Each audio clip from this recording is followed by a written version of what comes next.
संकट कुणाच्या वाट्याला नाही आहेत, दुःख कुणाच्या वाट्याला नाही आहे. जगात असा एक माणूस नाही की ज्याच्या वाट्याला संकट आलेलं नाही.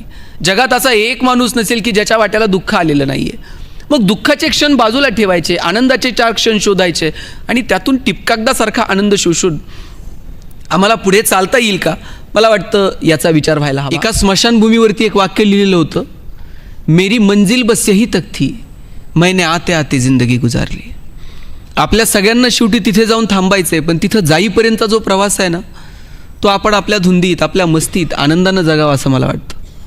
तुकाराम महाराज जायला निघाले आणि कुणी विचारलं, तुकोबा काय मिळालं तुम्हाला तुमच्या आयुष्यात? ग्रंथ लिहिले, अभंग लिहिले आणि तुम्हाला काय मिळालं? तुकाराम महाराज म्हटले, कौतुक वाटे झाली या वेचाची.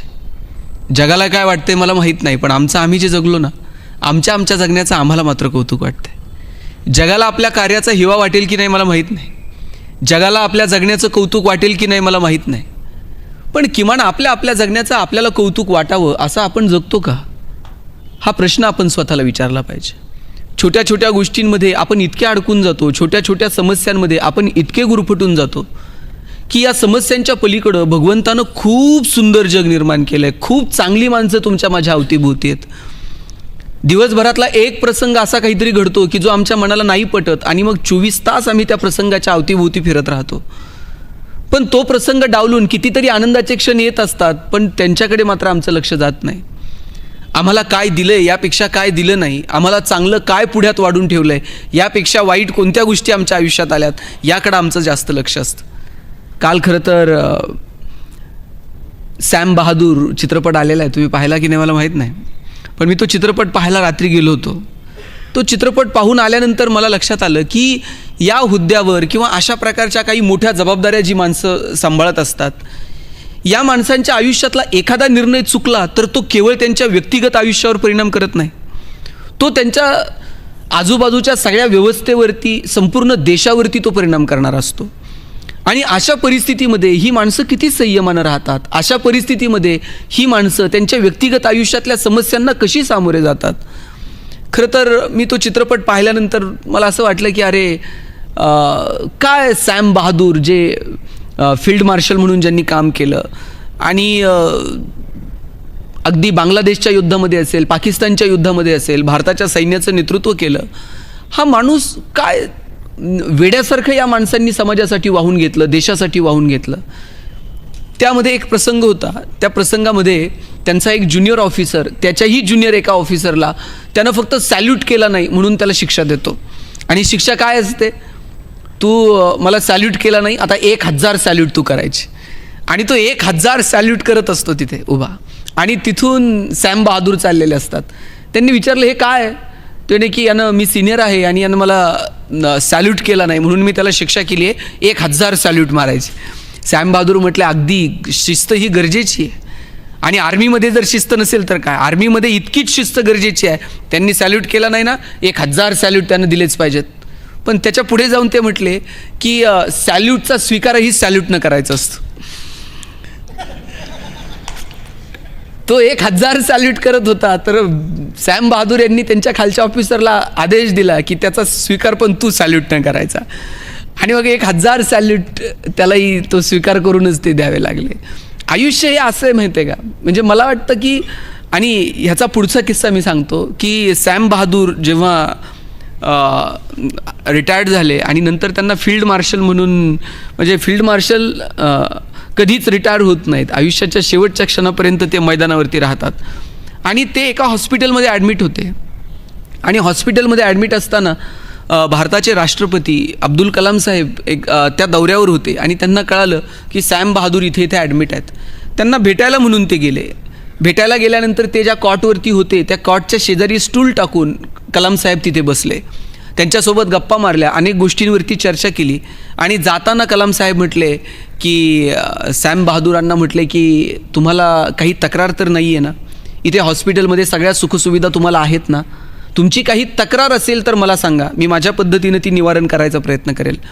आणि सॅम बहादूर म्हटले हो मला एक तक्रार आहे. म्हटले काय तक्रार आहे? मी असा बेडवरती पडलेलो आहे, उभा राहून फक्त या देशाच्या राष्ट्रपतीला सॅल्यूट करू शकत नाही, एवढीच तक्रार आहे फक्त, दुसरी तक्रार नाही. कलाम साहेबांनी हात हातात घेतला आणि त्या स्पर्शातून ते दोघं एकमेकांशी काय बोलले असतील ते बोलले.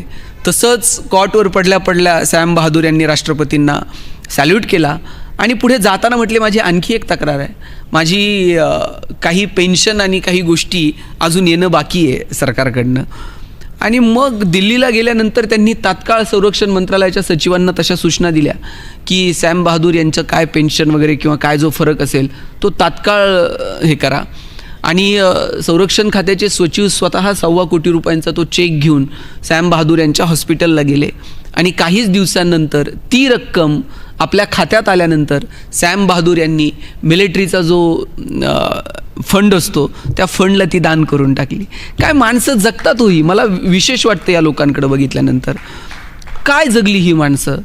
आपल्या आयुष्यात काय टेन्शन आहे तो. आपल्या मोबाईलची बॅटरी लो असणं हे आपल्याला खूप मोठं टेन्शन वाटतं.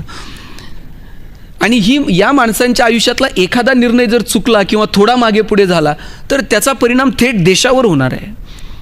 युद्धाचं नेतृत्व करणाऱ्या एखाद्या अधिकाऱ्याला त्यांच्या आयुष्यात त्यांनी घेतलेला एखादा निर्णय हा केवळ त्यांच्या व्यक्तिगत आयुष्यावर परिणाम करत नाही, तो संपूर्ण देशावरती परिणाम करतो. तरी कशी जगतात ही माणसं. मला वाटतं आपण या माणसांकडं डोळे विस्पारून बघितलं पाहिजे. अशा अनेक लोकांकडं आपण त्यांना अभ्यासलं पाहिजे, त्यांना वाचलं पाहिजे. ही माणसं कशी जगली हे बघितलं पाहिजे आणि आयुष्यातल्या छोट्या छोट्या गोष्टींचा आनंद घेऊन आम्हाला पुढे चालता येईल का, मला वाटतं याचा विचार केला पाहिजे. छोट्या छोट्या संकटांनी आम्ही गर्भगळीत होतो. छोट्या छोट्या गोष्टी आम्हाला क्लेशदायी ठरतात आणि मग आता जगण्यात काहीच उरलं नाही अशा आयुर्भावामध्ये आम्ही जगायला लागतो. संकटं कुणाच्या वाट्याला नाही आहेत, दुःख कुणाच्या वाट्याला नाही आहे. जगात असा एक माणूस नाही की ज्याच्या वाट्याला संकट आलेलं नाही. जगात असा एक माणूस नसेल की ज्याच्या वाट्याला दुःख आलेलं नाही आहे. मग दुःखाचे क्षण बाजूला ठेवायचे, आनंदाचे 4 क्षण शोधायचे आणि त्यातून टिपकागदासारखा आनंद शोषून आम्हाला पुढे चालता येईल का, मला वाटतं याचा विचार व्हायला हवा. भगवान श्रीकृष्ण किती दुःख आलो. तुम्हाला मला दुःख कधी सुरू झाली. आपण जन्माला आल्यानंतर आपल्याला दुःख सुरू झाली. कृष्ण हे असं कॅरेक्टर आहे, जन्माला येण्याच्या अगोदरपासून संकट होतं. वाटच बघत होते कधी कृष्ण जन्माला येतोय आणि कधी आपण त्याला मारतोय. जन्माला आल्याबरोबर वडिलांनी उचललं आणि दुसऱ्याच्या घरी नेऊन ठेवलं. तिथे लहानाचे मोठे होत होते, 4 मित्र मिळाले, त्यांच्यासोबत लहानाचे मोठे होत होते. गोकुळ सोडावं लागलं आणि वृंदावनात जावं लागलं. वृंदावनात गेले, तिथे राधा भेटली. राधेला म्हणजे वृंदावन वगैरे सगळं सोडून पुन्हा मथुरेत जावं लागलं. काही दिवस मथुरेत रमला न रमला तर कृष्णाला मथुरा सोडावी लागली आणि तिकडे जाऊन त्यानं द्वारका वसवली. मथुरा सोडून कृष्ण गेला तर लोक त्याला रणछोडदास म्हटले. लोक म्हटले पळून गेला आम्हाला सोडून. जी द्वारका स्वतः कृष्णानं वसवली तीच द्वारका कृष्णाला अशी डोळ्या देखत बुडताना बघावी लागली. याच्यापेक्षा दुःख काय, याच्यापेक्षा संकट काय, याच्यापेक्षा निंदा काय, यापेक्षा अवहेलना काय. आणि एवढी सगळी अवहेलना, एवढंच सगळं दुःख वाट्याला येऊन सुद्धा कृष्णाला तुम्ही कधी टेन्शनमध्ये बघितलंय. काय बुवा आता काहीच उरलं नाही, गोकुळं गेलं, राधा गेली, वृंदावनं गेलं, मथुरा गेली, द्वारका बुडाली, आता काय करायचंय जगून. कृष्ण असं कधीच रडत बसत नाही. कृष्ण नाचतो, कृष्ण गातो, कृष्ण त्या गायींच्या मागे धावतो, गोपिकांसोबत रमतो, कृष्ण स्वतः बासरी वाजवतो. 2 शब्द आहेत बघा, एक आहे एंटरटेनमेंट आणि दुसरं आहे सेलिब्रेशन. एंटरटेनमेंट म्हणजे तिकीट काढायचं आणि पिक्चर बघायचा, आणि सेलिब्रेशन म्हणजे आपण आपल्या जगण्याचा उत्सव करायचा. आपण आपल्या जगण्याचा उत्सव केला पाहिजे. कृष्ण असं म्हणत नाही, तू बासरी वाजव मी ऐकतो. कृष्ण म्हणतो का तुम्ही नाचा मी बघतो. कृष्ण स्वतः नाचतो, कृष्ण बासरी वाजवतो, कृष्ण त्या गायींच्या मागे धावतो, आयुष्यात संघर्ष करतो, त्या संघर्षाचीही मजा घेतो. एरवी सगळीकडे इंद्राची पूजा सुरू होती, पण अशाही परिस्थितीमध्ये अरे इंद्राची पूजा काय करताय, निसर्गाची त्या गोवर्धनाची पूजा करा म्हणून काहीतरी परिवर्तनाची नांदी टाकतो. यमुनेचा डोह आता दूषित होत चाललाय. अशा वेळेला तिथल्या त्या सापाला, नागाला जे काही प्रतीक असतील, ती नदी स्वच्छ असली पाहिजे, सुंदर असली पाहिजे, प्रदूषणमुक्त असली पाहिजे, याच्यासाठी तो बंड करतो. सगळ्या जाती धर्माच्या पोरांना एकत्र करून काला करून खातो. मला वाटतं या नजरेतनं आम्ही आमच्या हिरोंना बघणार आहोत की नाही. आपल्याला आवश्यकता नाही आहे की आपण आपल्या पोरांना कार्टूनमधला स्पायडरमॅन दाखवावा. चला टाइमपास म्हणून बघतही असतील, पण आपल्यासमोर किती हिरो आहेत. आपल्यासमोर राम आहे, आपल्यासमोर कृष्ण आहे, आपल्यासमोर ज्ञानोबा आहेत, आपल्यासमोर तुकोबा आहेत, आपल्यासमोर शिवाजी महाराज आहेत, आपल्यासमोर संभाजीराजे आहेत. असे असंख्य हिरो तुमच्या माझ्या समोर आहेत आणि मग हे हिरो हे कॅरेक्टर आम्ही आमच्या लेकरांच्या समोर ठेवणार आहोत का? जेणेकरून त्यांना संघर्षातली गंमत कळेल, संघर्षातली मजा, संघर्षातला आनंद शोधता येईल आणि मग आपल्याला आपलं जगणं सुंदर करता येईल. जगणं सुंदर व्हावं याच्यासाठी कधीतरी आपण अंतर्मनात डोकावलं पाहिजे. आपल्या आनंदाच्या जागा कोणत्या आहेत त्या कधीतरी शोधल्या पाहिजेत. तुकोबारायांचा खूप सुंदर अभंग आहे. याल तरी यारे लागे अवघे माझ्या मागे मागे, आज देतो पोट भरी पुरे म्हणाल तो वरी, हळूहळू चाला कोणी कोणाशी न बोला, तुका म्हणे सांडा घाटे तेने भरू नये पोटे. तुकाराम महाराजांनी जे भगवान श्रीकृष्णाचं वर्णन करणारे वेगवेगळे अभंग लिहिले त्यात काही काल्याचे अभंग आहेत. म्हणजे 11.5 वर्षांचा जो काळ आहे भगवान श्रीकृष्णाचा तो इकडचा आहे, गोकुळातला आहे. पुढचे 13.5 वर्षांचा जो काळ आहे तो मथुरेतला आहे आणि पुढचा 100 वर्षांचा जो काळ आहे तो द्वारकेमधला काळ आहे. आणि मग गोकुळामधला जो काळ आहे त्या गोकुळामध्ये सुद्धा सुरुवातीच्या बालक्रीडा आहेत, नंतर गोपिकांसोबतच्या काही अनुभव आहेत आणि नंतर मग काल्याचे काही अभंग आहेत. त्या काल्याच्या अभंगांमध्ये एक अभंग आहे याल तरे यारे लागे. मला वाटतं हा अभंग जर समजून घेतला ना तर आपल्याला जगण्याची सुंदरता सापडेल. भगवान श्रीकृष्ण सोबतच्या असणाऱ्या सवंगड्यांना कुणीतरी आपल्यापैकी नेतृत्व केलं पाहिजे. नेतृत्व करायचं म्हणजे सगळ्यांनीच निवडणुका लढवायच्या आणि निवडून यायचं असं होत नाही. आपल्याकडे नेतृत्व म्हणजे फक्त पक्ष, संघटना, निवडणुका इथपर्यंतच मर्यादित आहे. प्रत्येक क्षेत्रामध्ये नेतृत्वाची गरज आहे. निसर्गाच्या संदर्भानं काम करण्यासाठी कुणीतरी नेतृत्व केलं पाहिजे, समाजकारणासाठी कुणीतरी नेतृत्व केलं पाहिजे, कला, क्रीडा, साहित्य कुणीतरी नेतृत्व करणारं असावं लागतं. आणि नेतृत्व करणाऱ्या माणसाच्या पाठीमागं 4 पावलं त्याच्या पावलावर पाऊल टाकून चालावेत अशी भावना निर्माण होण्यासाठी नेतृत्वाकडे ते अधिष्ठान असावं लागतं. भगवान श्रीकृष्णानं आपल्या वागण्यातून, आपल्या बोलण्यातून, आपल्या एकंदरीत आपल्या व्यक्तिमत्वातून तो नेतृत्वाचा ठसा उमटवला आणि मग आपल्या सख्या सोबत्यांना सांगितलं याल तरे यारे लागे अवघे माझ्या मागे मागे, चला माझ्या मागे चला. आत्ता जर मी तुम्हाला म्हटलं चला माझ्या मागे, तुम्ही याल का? किती जण येतील? ते म्हणतील काय बाबा याच्या कुठून आधी लागता, कुठे न्यायचं आहे काय कोणास ठाऊक. आणि मी जर पुढे म्हटलं चला जेवायला जायचं आहे, किती जण येतील? थोडेफार येतील. बाकीचे म्हणतील जेवायला नेते म्हणजे याचा काहीतरी स्वार्थ दिसतोय. पण मी जर म्हटलं भरपेट जेवण देणार आहे, पुरे म्हणाल तोपर्यंत देणार आहे आणि ज्याला यायचंय तेच या, मग मात्र सगळे येतील. तुकोबारायांचा अभंग इतका गोड आहे, याल तरी यारे लागे, यायचं असेल तर या. आणि पुढे जाऊन परत शब्द वापरलाय अवघे माझ्या मागे मागे. एकीकडे म्हणतात याल तरी यारे लागे आणि पुढे म्हणतात अवघे. पहिल्यांदा फक्त ओपन या, नंतर इतर कॅटेगरीतले या, मग पुढच्या कॅटेगरीतले या. असलं कोणतीही कॅटेगरी नाही आहे भगवान श्रीकृष्णाकडे. भगवान श्रीकृष्णानं कोणतीही कॅटेगरीचं वर्णन केलेलं नाही. त्यांनी सांगितलं अवघे सगळेजण माझ्यासोबत या, अवघे माझ्या मागे मागे असा उल्लेख तुकोबारायांनी त्या अभंगामध्ये केला. आणि पुढे जाऊन काय म्हटलं, आज देतो पोटभरी, आज तुम्हाला मी पोटभर देणार आहे, पुरे म्हणाल तोवरी, जोपर्यंत तुम्ही पुरे म्हणत नाही ना तोपर्यंत मी तुम्हाला देणार आहे. पण त्याच्यासाठी एक अड घातली आहे. काय अड घातलेली आहे? हळूहळू चाला, जरा दमानं घ्या, थोडंसं हळूहळू चाला. कोणी कोणाशी न बोला. कुणी कोणाशी न बोला म्हणजे संवाद साधू नका, व्यक्त होऊ नका असं नव्हे. आपल्याकडे बोलण्यामध्ये जो अहंकार येतो ना, माझ्यासारखा कोण, हे काहीही बोलू नका. हा अहंकार थोडासा बाजूला ठेवा. तुका म्हणे सांडा घाटे, म्हणजे तुम्ही विषयानं कधीही पोट भरू शकत नाही. तुमच्याकडे जे विषय आहेत ते सगळे सांडून टाका, तेने भरू नका पोटे. आणि मग इतकं गोड सांगितलं तुकोबारायांनी. काय म्हणायचं आहे या अभंगामध्ये की बाबांनो मी तुम्हाला पोटभर देणार आहे. मला सांगा, आपली सगळ्यांची धडपड सामान्य माणसाची कशासाठी सुरू असते? पोटासाठी. आपण म्हणतो काय चाललंय ते सगळं पोटासाठी चाललेलं आहे. आणि सगळं काही पोटासाठी असताना पोट भरलंय असं कधी झालंय का? जगामध्ये असा एक तरी माणूस आहे का ज्याला पोट नाहीये? पोट नाही असा माणूस आपल्याला सापडणार नाही. सगळी धडपड जर कशासाठी चाललेली आहे तर ती पोटासाठी चाललेली आहे. आणि तरी सुद्धा पोट भरत नाही. माणूस एकमेव प्राणी असा आहे की त्याचं लवकर पोट भरत नाही. म्हणजे तुम्हाला एक साधा दृष्टांत सांगतो. रस्त्यानं एक ट्रक चाललेली होती. त्या तांदळाच्या 2 गोण्या खाली पडल्या. सगळे तांदूळ असे रस्त्यावरती पसरलेले होते. तिथून 4 मुंग्या चाललेल्या होत्या. त्या मुंग्यांनी एक एक तांदळाचा दाणा उचलला आणि आपल्या वारुळाकडे निघून गेल्या. परत त्यांनी रस्त्याकडे वळून सुद्धा बघितलं नाही. तिथून 4 चिमण्या चाललेल्या होत्या. त्यांनीही 4-4 दाणे घेतले. आपल्या आपल्या घरट्याकडे निघून गेल्या. परत त्यांनी रस्त्याकडे वळून पण बघितलं नाही. तिथून 4 गायी चालल्या होत्या. त्यांनी ओंजळभर सगळे आपलं धान्य घेतलं, खाल्लं आणि आपल्या आपल्या गोठ्याकडे निघून गेल्या. परत त्यांनी रस्त्याकडे वळून बघितलं नाही. आणि साहेब, नंतर तिथून 4 माणसं चालली होती. मी सांगू का तुम्ही सांगता पुढचं? तांदळाचा एक दाना उरला नाही आणि माणसं पुन्हा पुन्हा मागं वळून बघत होती. पोट भरत नाही, विषयांनी पोट भरणार नाही. त्यासाठी तुकोबारायांनी साधना सांगितली, हळूहळू चाला, कोणी कोणाशी न बोला. अहंकार वगैरे बाजूला ठेवा, थोडंसं दमानं घ्या, हळू घ्या. कबीरांचा खूप सुंदर दोहा आहे, जरा हलके गाडी हाको मेरे राम गाडीवाले. कबीरांनी तर सांगितलं की सगळं इथे थांबणार आहे, श्वास थांबला का सगळं संपणार आहे, जरा हळूहळू चाला. काय तयार नाही मला सांगा बरं?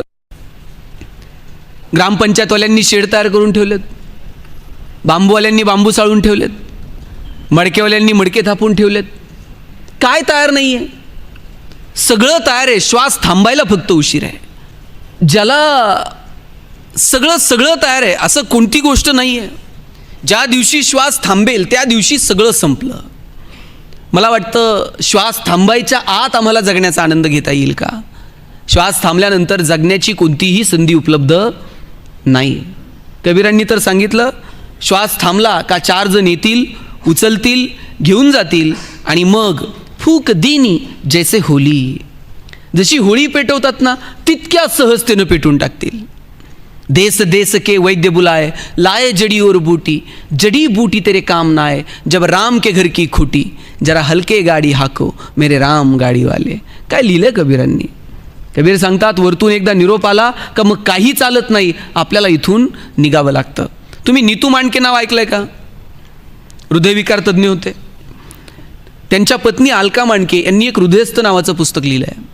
त्यात त्यांनी लिहिलं होतं की नीतू मांडके आणि अलका मांडके दोघेही पुण्यातल्या BJ मेडिकल कॉलेजला शिकले. पुढे जाऊन त्यांनी लग्न केलं आणि एकदा प्रवासात असताना नीतू मांडके अलका मांडकेंना म्हटलं, अलका, मी एवढ्या हृदयविकाराच्या शस्त्रक्रिया केल्या, कधी जर मलाच हृदयविकाराचा त्रास झाला आणि अटॅक आला तर? पटकन अलका मांडकेंनी नीतू मांडकेंच्या तोंडावर हात ठेवला, असं बोलू नये. नाही पण कुणालाही येऊ शकतो, मला आला मग. त्यावरती अलका मांडके म्हटलं, तूच सांग मग मी काय केलं पाहिजे. मग या डॉक्टरला बोलव, त्याला फोन कर, याचा सल्ला घे, अशी चर्चा दोघांची सुरू होती. आणि अलका मांडके या भूल तज्ज्ञ आहेत. नीतू मांडके म्हटलं, अलका, ते ऑपरेशन कुणी करायचं ते करू दे, पण भूल मात्र तूच द्या. अलका मांडके लिहितात की मला माझ्या आयुष्यात कधी असं वाटलं नव्हतं की असा प्रसंग आमच्या आयुष्यात कधीतरी येईल. नीतू मांडके एक दिवशी प्रवासात होते आणि प्रवासात असताना अचानक नीतू मांडकेंचा फोन आला, अलका, छातीमध्ये कळ आली आहे, मला हृदयविकाराचा झटका आला आहे, मी जवळच असणाऱ्या हिंदुजा हॉस्पिटलला ॲडमिट होतो आहे, तू असशील तिथून पटकन हिंदुजाला ये. नीतू मांडके गाडी चालवत त्या हिंदुजापर्यंत पोहोचले, गाडीतनं खाली उतरले, त्या वॉचमॅनच्या खांद्यावरती हात ठेवला आणि सांगितलं, मी नीतू मांडके, पटकन स्ट्रेचर बोलव आणि मला त्या ICUपर्यंत घेऊन जा. ICUमध्ये नेलं. स्वतः नीतू मांडके, ज्यांनी 10,000पेक्षा जास्त शस्त्रक्रिया केल्या. बाळासाहेब ठाकरेंवरती शस्त्रक्रिया करायची वेळ आली तर नीतू मांडकेंनीच ती शस्त्रक्रिया केली. ते नीतू मांडके स्ट्रेचरवरती लहान मुलासारखे पडून होते. तितक्यात अलका मांडके आल्या. अलका मांडके आल्या तशाच नीतू मांडकेंच्या जवळ गेल्या. नीतू मांडकेंनी अलका मांडकेंचा हात हातात घेतला आणि म्हटलं, अलका, यातून मी वाचेल असं मला आता वाटत नाही. ठरल्याप्रमाणे अलका मांडकेंनीच भूल दिली. ऑपरेशनची तयारी झाली. ऑपरेशन झालं. पुढचे 3 दिवस सगळे डॉक्टर, जगभरातले डॉक्टर फोन करत होते. सगळेजण काय करावं काय नाही याच्यावरती चर्चा करत होते. पण अखेर 3ऱ्या दिवशी नीतू मांडकेंची ज्योत मावळली. 10,000पेक्षा जास्त शस्त्रक्रिया करणारे, 10,000पेक्षा जास्त लोकांचे प्राण वाचवणारे नीतू मांडके हृदयविकाराच्या झटक्यानं गेले. देश देश के वैद्य बुलाए, लाए जड़ी और बूटी, जड़ी बूटी तेरे काम ना आए, जब राम के घर की खुटी, जरा हलके गाडी हाको मेरे राम गाडीवाले. 7 फेरे घेतो आपण लग्नात आणि त्या दिवशी आपण शपथ घेतो की पुढचे 7 जन्म आम्ही सोबत राहणार आहोत. आपल्याला माहीत आहे का 2 जोडीदारांपैकी आपल्या कोण मागे थांबेल, कोण पुढे निघून जाईल, कुणाची सोबत किती दिवस आहे, आपल्याला माहीतही नसतं. जोडीदार निघून गेला की मग राहिलेला जोडीदार रडतो, दुःख व्यक्त करतो. कबीर म्हणतात, बिलग बिलग कर तिरिया रोवे, बिछड़ गई मेरी जोड़ी, बिलग बिलग कर तिरिया रोवे, बिछड़ गई मेरी जोड़ी, कहत कबीर सुनो भई साधो, जिन जोडी उन तोडी. ज्यानं जोडली त्यानं तोडली. आपण मालक नाही होत. आपल्याला एक पात्र मिळालेलं आहे, ते पात्र आनंदानं जगायचं. आयुष्यातल्या आनंदाच्या जागा आहेत ना, ठरवता आल्या पाहिजेत. पण आपण नको त्या गोष्टींना महत्त्व देतो आणि जवळच्या आपल्या आयुष्यात आनंद निर्माण करणाऱ्या गोष्टींकडे आपण कमालीचं दुर्लक्ष करतो. पद, प्रतिष्ठा, अमुक तमुक या गोष्टींना महत्त्व नाही असं नाही आहे, पण त्याला गरजेपेक्षाही आपण इतकं महत्त्व देऊन टाकलं आहे. त्याच्या तुलनेमध्ये मैत्री, संबंध, चांगुलपणा, मदतीची भावना या भावनांना मात्र आपण महत्त्व देत नाही. परवाच मी एक आर्टिकल वाचलं. त्यात त्या लेखकानं असं लिहिलं होतं की मला स्वप्न पडलं की एका मोठ्या मॉलमध्ये मी खरेदीला गेलो आहे आणि खरेदीला गेल्यानंतर मला काय खरेदी करायचं होतं. मला हातमोजे आणि टाय खरेदी करायचा होता. हातमोज्यांची किंमत बघितली तर 12,000 रुपये होती आणि टायची किंमत 16,000 रुपये होती. अरे अच्छा, म्हटलं 8,000 रुपयाला हातमोजे, 12,000 रुपयाला टाय, काय किमती आहेत. आणि म्हणून मी ते खरेदी न करता पुढे चालायला लागलो. पुढे काही गोष्टींच्या मी किमती बघितल्या तर एका नामांकित कंपनीचं घड्याळ फक्त 250 रुपयाला होतं आणि हिऱ्यांची अंगठी फक्त 500 रुपयाला होती. मी त्या विक्रेत्याला विचारलं, इकडं हातमोजे 8,000 रुपयाला आहे आणि हिऱ्याची अंगठी 500 रुपयाला आहे, हा असला कसला मॉल आहे. तेव्हा त्यानं सांगितलं, काल रात्री कुणीतरी मॉलमध्ये शिरलं होतं आणि त्यानं सगळ्या किमती आहेत ना, सगळे प्राईस टॅग बदलून टाकलेत. याची किंमत त्याला चिटकवली, त्याची किंमत याला चिटकवली आहे. आपलंही अगदी तसंच झालं आहे. कुणीतरी आपल्यात शिरलं आहे आणि त्याने सगळे प्राईस टॅग बदलून टाकलेत. चांगुलपणा, मैत्री, संबंध, मदतीची भावना, निसर्ग, समाज या गोष्टींना अनन्यसाधारण महत्त्व आहे, पण त्याच्या किमती आपण अगदी कमी करून टाकल्या. आणि ज्या गोष्टींना खरं तर फारशी किंमत द्यायला नको त्या गोष्टींना मात्र आपण एवढे प्राईस टॅग चिटकून टाकले की त्या गोष्टी मिळवण्याच्या नादात आयुष्य कधी सरून जातं, कधी संपून जातं हे मात्र कळत नाही.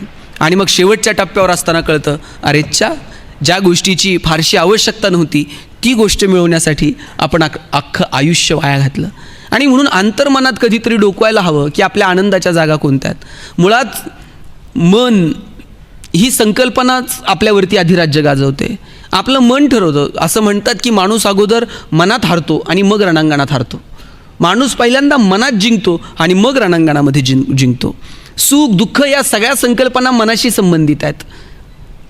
साधू संतांनी, अनेक विद्वान लोकांनी, अनेक तज्ज्ञांनी मनावरती भाष्य केलं आणि सांगितलं, या चंचल मनाला जर तुम्हाला स्थिर करता आलं तर आनंदाच्या जागा सापडतील. सुखाची व्याख्या करताना ज्ञानोबारायांना सांगावं लागलं, किंबहुना सोये जीव आत्मयाचे आहे तेथ जे होय त्या नाम सुख.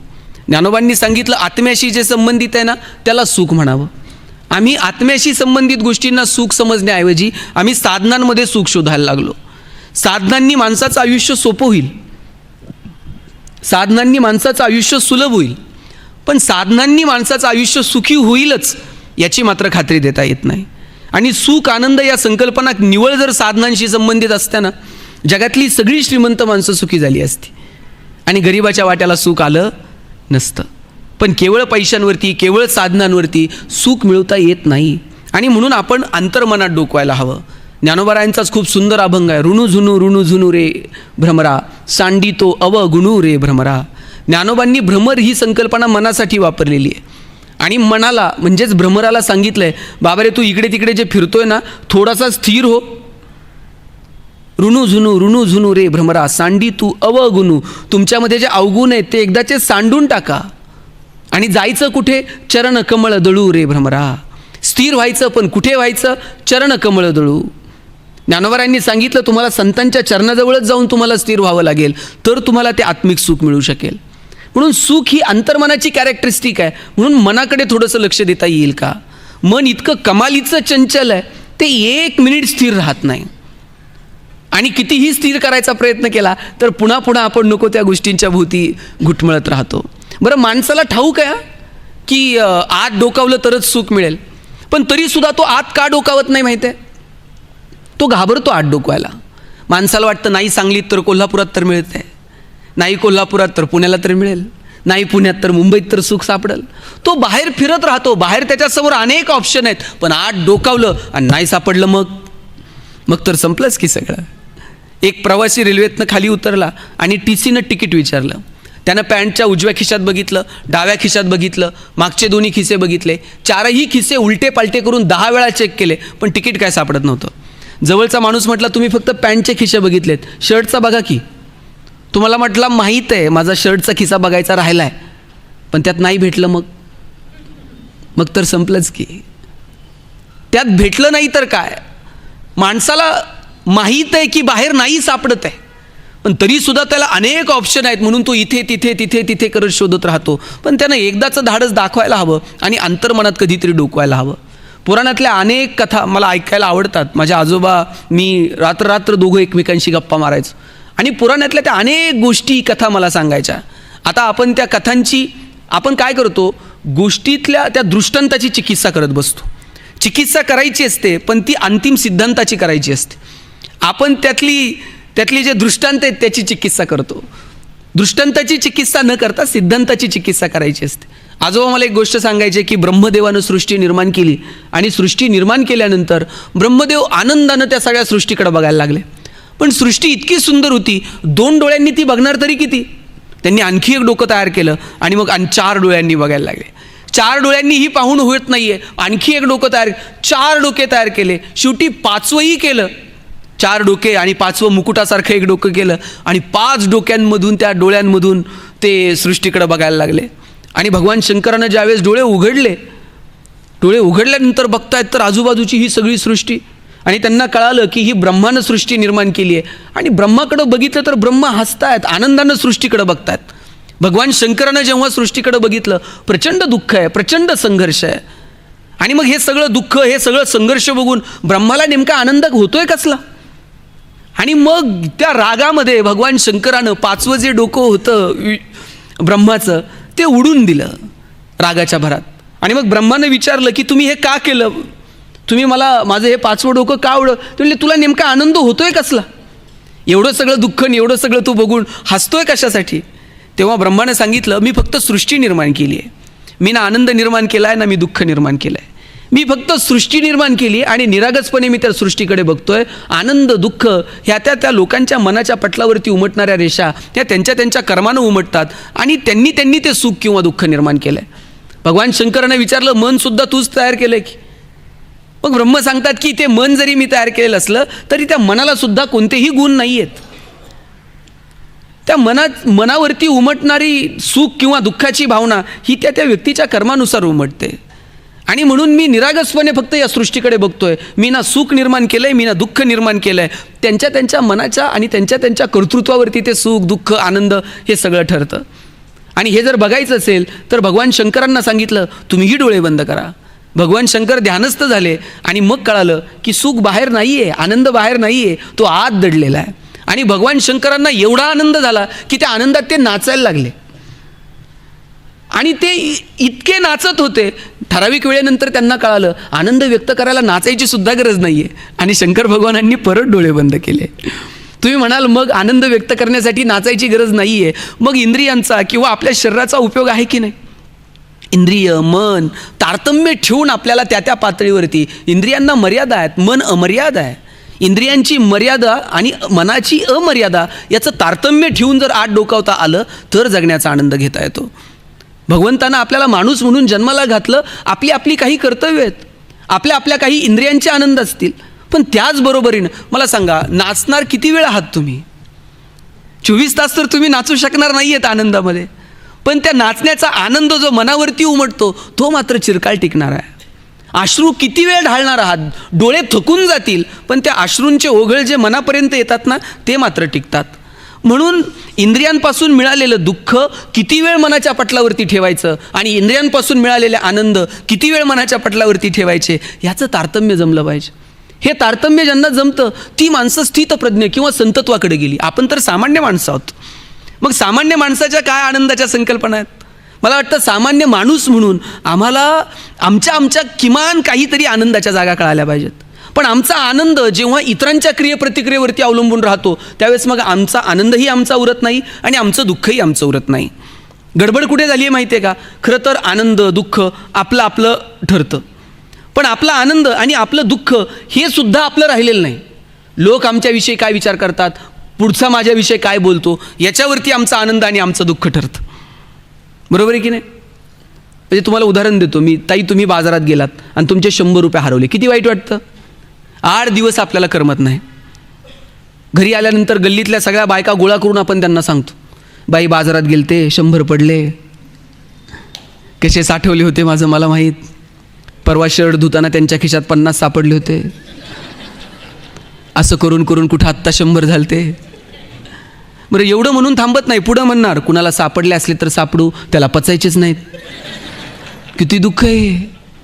बरं, हे दुःख साहेब फार वेळ नाही, हे फार वेळ नाही टिकत.